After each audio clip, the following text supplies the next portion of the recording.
Okay, this is John Burroughs again, and I'm going to continue with my autobiography, 7 Years to Life. This is chapter 32, and it's called Reputation and Image. The year was 1967, and I was beginning my senior year at yet another high school. The name of the school was Aragon.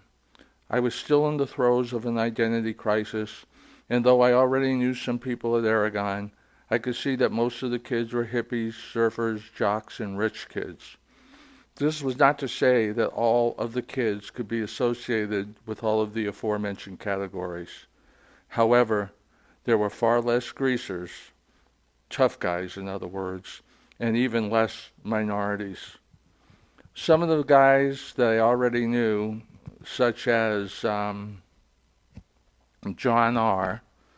And Dan W., had warned me that my reputation for being a street fighter far exceeded the rumors, such as being an acid head, and though true, if you consider taking LSD twice qualifies you as an acid head, granted, this is the year that I would meet new friends, and together we would take tremendous amounts of LSD.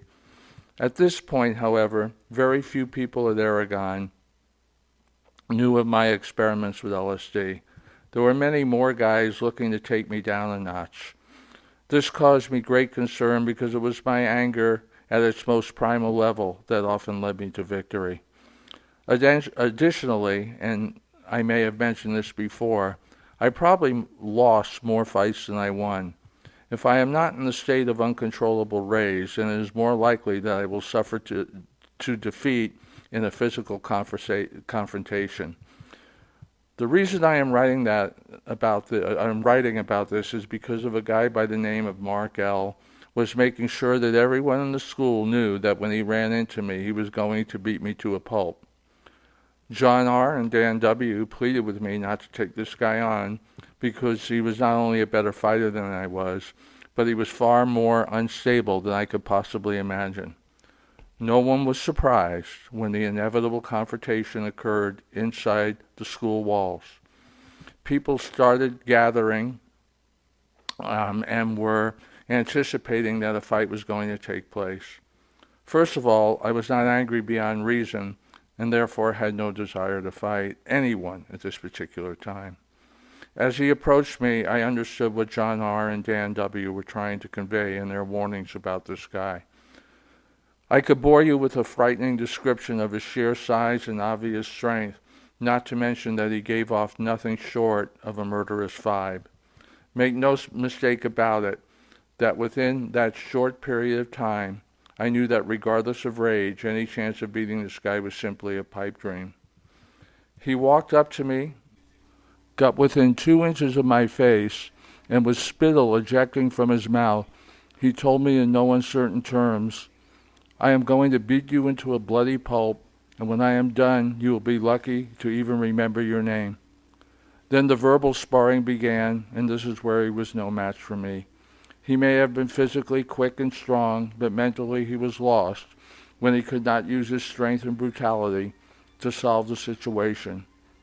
What ensued was a verbal thrashing that caused the people witnessing this to laugh at him mercilessly. This only served to exacerbate his anger, and looking at him, he no longer wanted to beat me to a pulp. He wanted to kill me, plain and simple. I knew at the time that I should have just walked away and acquiesced to his physical superiority. However, I never could keep my mouth shut when I or anyone else was being bullied and I had to save face. Fortunately, the whole situation was causing a commotion that brought the dean and some other teachers from the classroom, where they quickly dispersed the crowd and diffused the situation. From that moment on, I made it my mission to stay out of his way, especially if I did not have 3 or 4 of my imposing friends for protection. I had no interest in foolishly getting into another confrontation with him, with or without friends. To my surprise, I was successful in avoiding him for my entire senior year, and after graduation came and school was out, I was relieved. I should mention that Though it was my senior year, I did not graduate. But that is another story. This story is probably much different than situations you, the reader, experienced in your high school years. I struggled with myself as to whether or not to include the story in the book. I decided to include it not only because of the personal impact it had on me, but the overwhelming impetus to include it was a phone call that my neighbor and landlady, Sherry, received about 4 years later. Excuse me. I was living with my first wife and another couple, Paul and Leslie, and we had rented a two-bedroom duplex from Sherry that happened to live in the unit right next to us. She was a 27-year-old recently divorced woman that was given the ownership of the units per details in her divorce settlement. Her front door was literally only 20 feet from our front door. One evening, we received a knock on our front door and Paul F. answered it. It was Sherry with an unusual request of either Paul F. or I. She nervously explained to us that about 3 weeks prior she had met this guy that happened to be holding on her telephone while she was talking to us in one of the more popular local watering holes. She explained that the guy seemed harmless at the time, but for the last 3 weeks he had been constantly calling her for a date. She had politely told him a few times that she was not interested, but that did not deter him because he continued to relentlessly pursue her. Paul F. was not at all interested in getting in the middle of this, though he deeply sympathized with her fear. I took the telephone and spoke in no uncertain terms to the caller. I said, "Quit bothering Sherry or you will regret it. I am her former husband and we just recently started to reconcile. Give this obsession up and move on."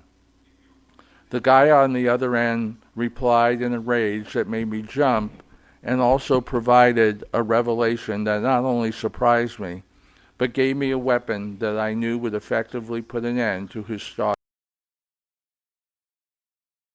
The anger and tone of his voice I had heard before, and I knew beyond the shadow of a doubt it was Mark L.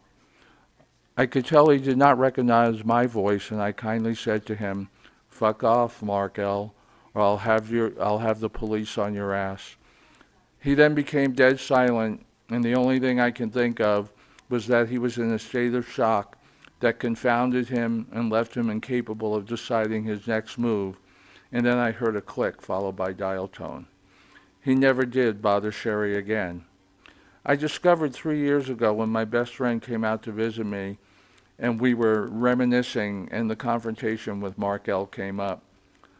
My friend revealed to me that Mark L. had been arrested and convicted for murder a few years back. Though I had never heard this before, its impact on me was something unsettling.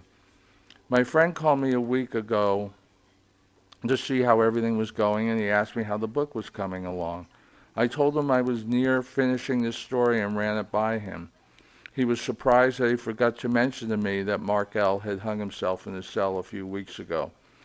This made me pause, and it put me on the verge of tears, and I completely felt sorry and sad for him, because you will hear later on, closer to present day, in one of these stories about a family member who was suffering through some issues that plagued Mark L. But in those years, the issues were ignored or treated in ways that did more harm than good. If I had to guess Mark's conditions were ignored, in no way do I excuse his heinous act, but there may have been an opportunity missed that could have prevented the murder. Next, my friend said to me, "Paul, I have to challenge your memory, and though we've discussed memories associated with aging, I remember the incident as if it was yesterday because it was the first time I heard your name. I know exactly the part of the school you were talking about, and I remember Bruce G. and Roger J. caught me at my locker and said excitedly to me, 'Come on, some Harrington guy is going to take on Mark L.' Everything that you said is true except for one detail. There was a ring of people around you guys yelling and screaming, and we pushed our way out to the front. Paul, you were fighting with him, and I didn't know how long it had been going on, but it seemed that you were no worse for wear. It was only a couple of minutes before the dean came, along with a couple of coaches, broke it up, and everyone had to leave. I do not remember ever physically engaging Mark, but Steve insists it happened. My son said you might have blocked it out for some reason. I hope that going forward with the writing of these stories will give an accurate account of whatever it is I am writing about.